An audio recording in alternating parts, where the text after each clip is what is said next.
کھانے پینے اور دوا سے روک دیا جائے تو کیا وہ مر نہیں جاتا؟ لوگوں نے عرض کی جی ہاں، تو آپ رحمت اللہ تعالی علیہ نے ارشاد فرمایا یہی معاملہ دل کا ہے، جب اسے 3 دن تک علم و حکمت سے روکا جائے تو وہ بھی مر جاتا ہے۔ بسم اللہ الرحمن الرحیم۔ الحمد للہ عز وجل۔ ہم قرآن کوئز پڑھ رہے ہیں۔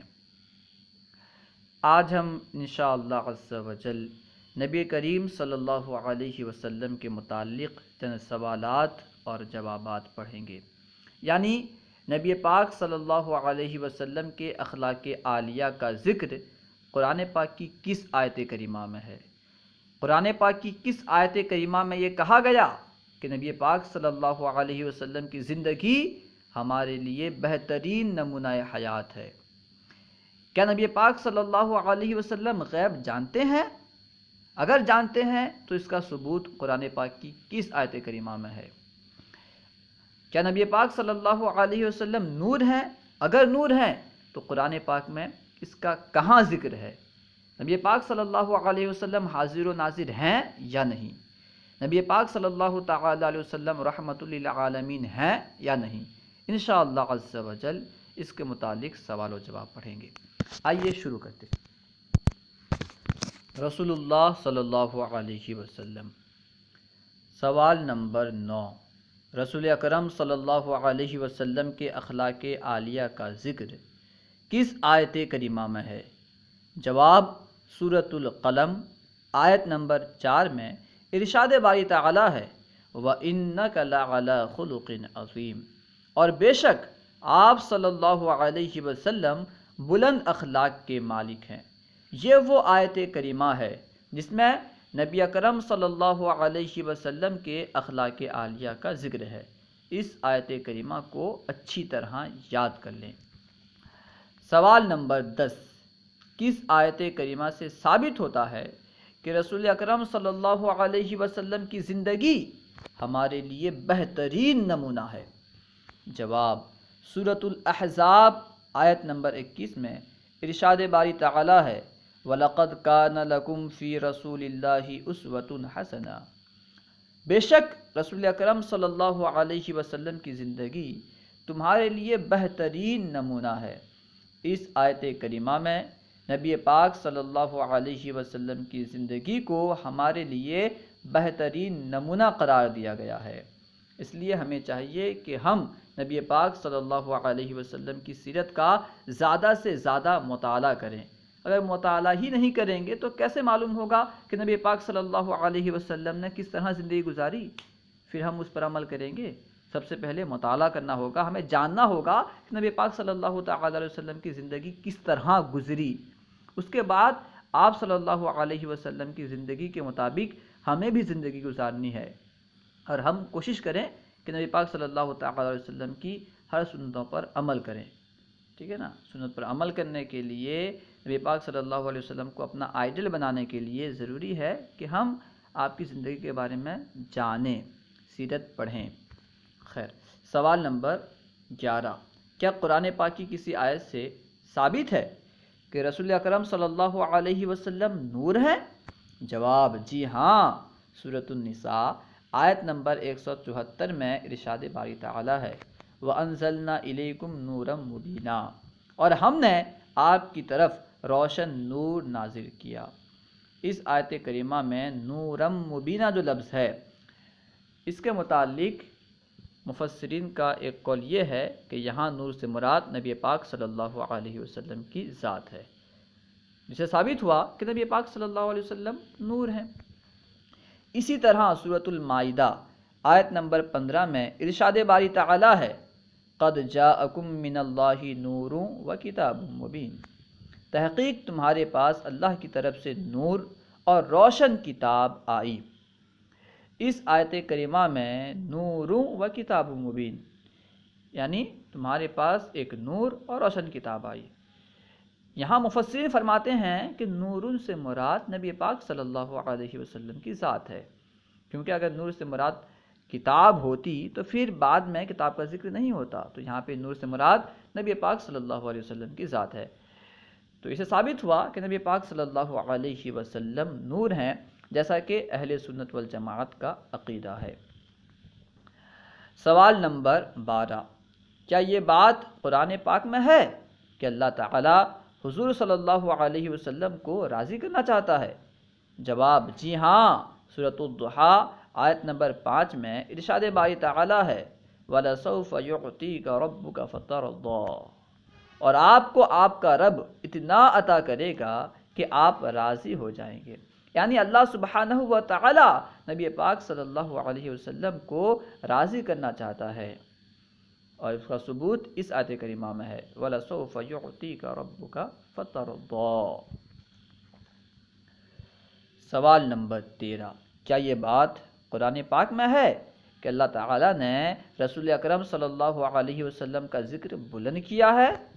جواب، جی ہاں۔ سورہ الم نشرح آیت نمبر 4 میں ارشاد باری تعالیٰ ہے وَرَفَعْنَا لَكَ ذِكْرَكَ، اور ہم نے آپ کا ذکر آپ کے لیے بلند کیا۔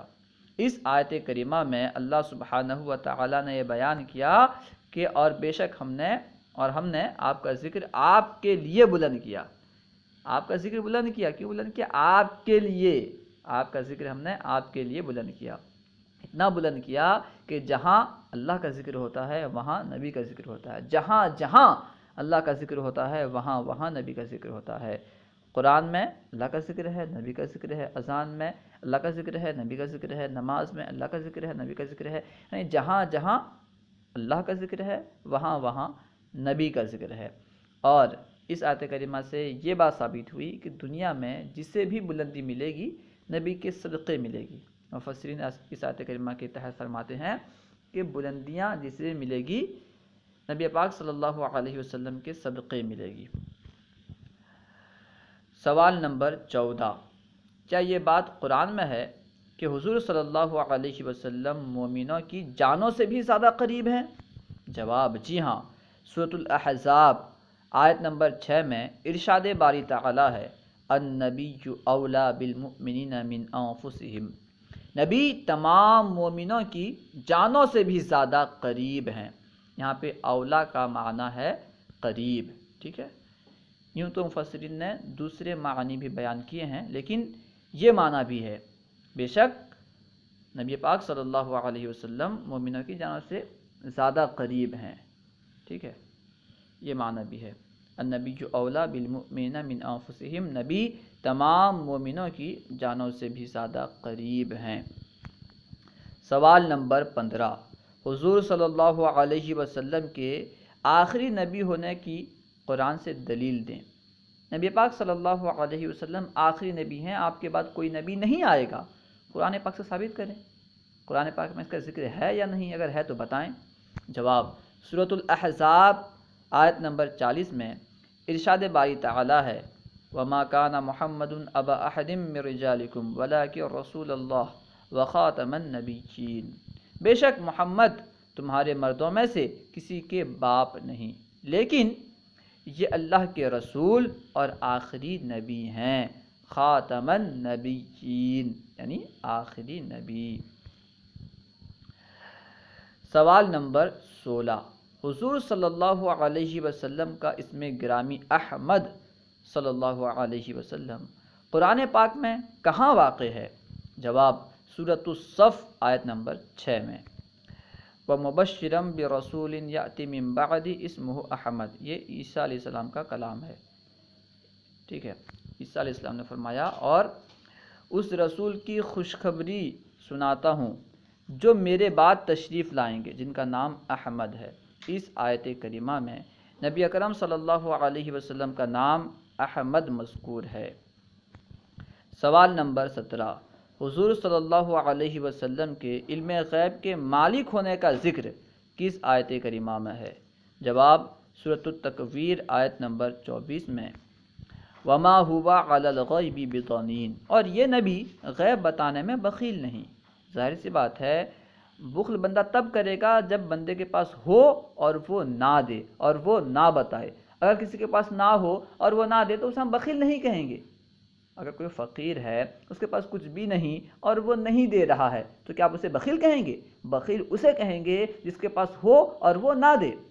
اس سے معلوم ہوا کہ نبی پاک صلی اللہ علیہ وسلم عالم غیب ہیں، آپ کے پاس علم غیب ہے، آپ غیب کے جاننے والے ہیں، اور جانتے ہیں، ایسا نہیں کہ چھپاتے ہیں، جاننے کے ساتھ ساتھ اسے بتاتے بھی ہیں، بتانے میں بخیل نہیں ہیں۔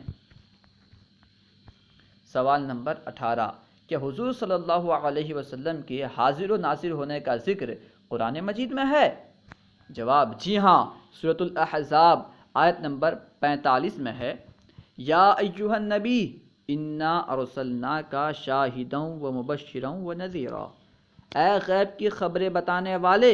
نبی کا معنی ہوتا ہے غیب کی خبریں بتانے والا، تو اس لیے ترجمہ کیا گیا، اے غیب کی خبریں بتانے والے، بے شک ہم نے تم کو حاضر و ناظر، خوشخبری دینے والا اور ڈر سلانے والا بنا کر بھیجا۔